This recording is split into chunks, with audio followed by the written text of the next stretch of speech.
Hello everyone and welcome back to another 4D Systems project. In this video we're going to build a functioning ultrasonic proximity display using the new 4D Systems ESP32 P4 7.0 CT-CLB. We'll use a HC-SR04 ultrasonic sensor to measure the distance between the sensor and an object, then display that information through a custom interface on the 7-inch touchscreen. We will also design the entire interface ourselves in Illustrator before bringing everything into Workshop 4 and connecting it to the code. Let's get started.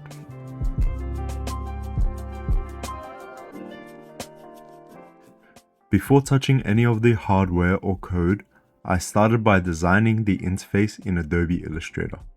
Because the display has a resolution of 1280 by 800, I created a new Illustrator document with an artboard using those exact dimensions. This means anything I design here should line up perfectly once I place it in Workshop 4, and things like the background should not need to be edited or rescaled. For the interface, I wanted something that felt like a finished proximity sensor. At the top, we have the main distance reading. In Workshop, I'll replace this with a digit widget and it will show the main reading from the sensor. Underneath that is a colored proximity gauge, which moves from far to near and finally stop. A similar idea to the digits, but instead of showing a numeric value, we will use a smart gauge that reacts to the distance of the object, and this small cursor here will move along it. Below that, we have a status area which will change between clear and stop depending on how close the object is. And then finally at the bottom, we have two larger buttons.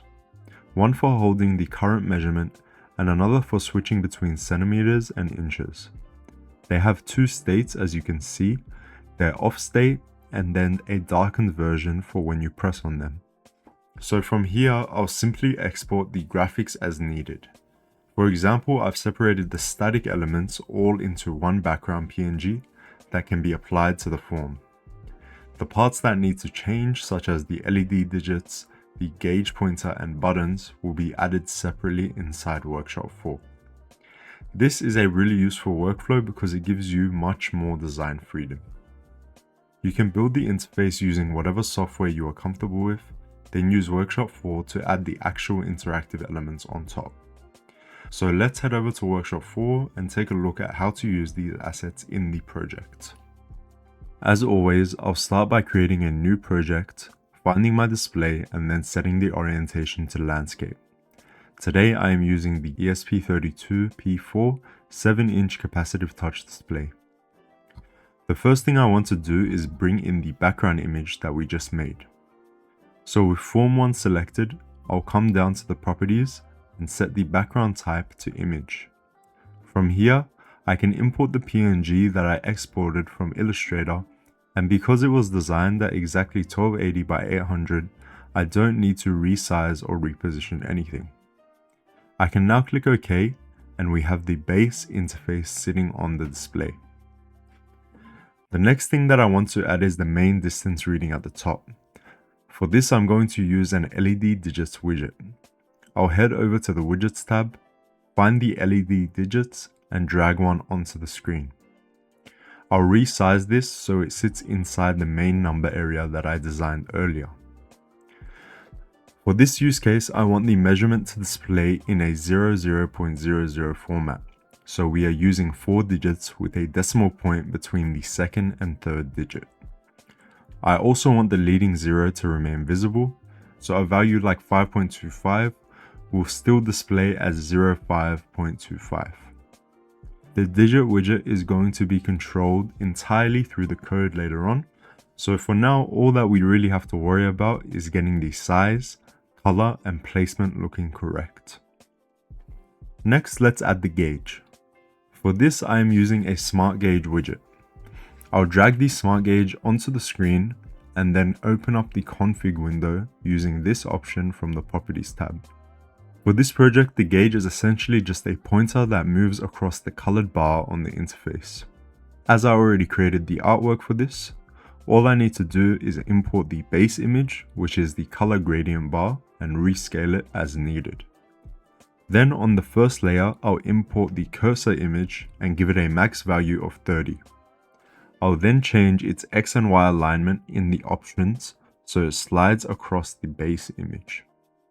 So as you can see now, as the frames go up, the cursor moves along the bar.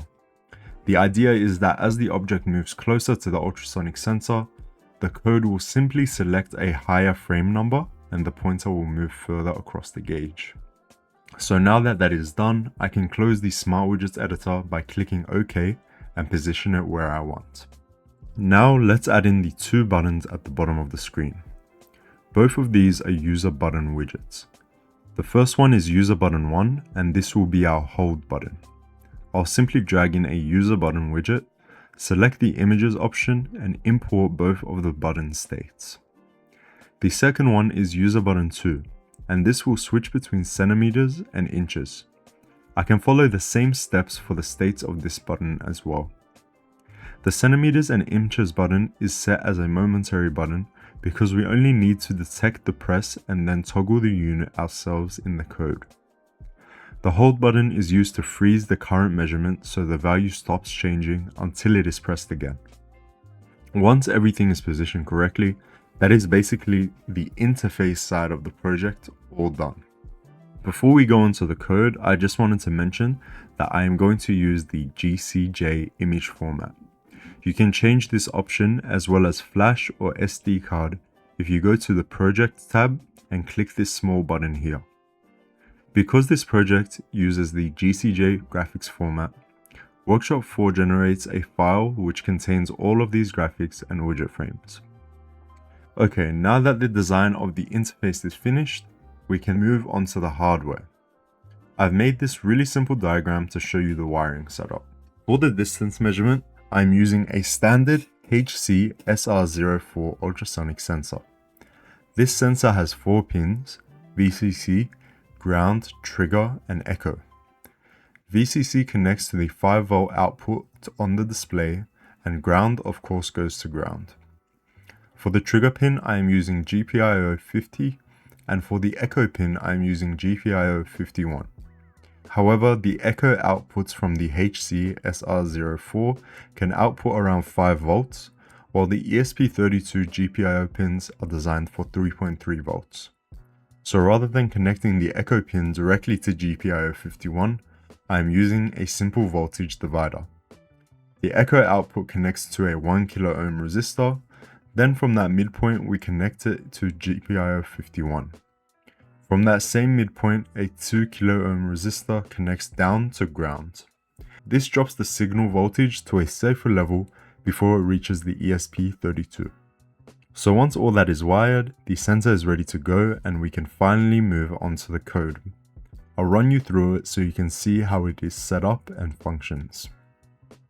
At the top, we include the graphics library for the ESP32P4 display and create the GFX object, which is what allows us to control the screen and update all of our Workshop 4 widgets.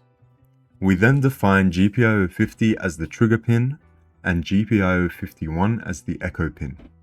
We also set our measurement range, the 0 to 30 frame range for the smart gauge, and the warning distance. In this example, anything at or below 15 centimeters will trigger the stop status. We then have a few variables which keep track of the current distance, whether hold is active, whether we are displaying centimeters or inches, and the last values that were drawn to the screen. The first main function is read distance centimeters. This sends a short trigger pulse to the sensor, measures how long the echo signal takes to return, and then converts that time into centimeters. We also include a timeout so the program can continue normally if the sensor does not receive a valid echo.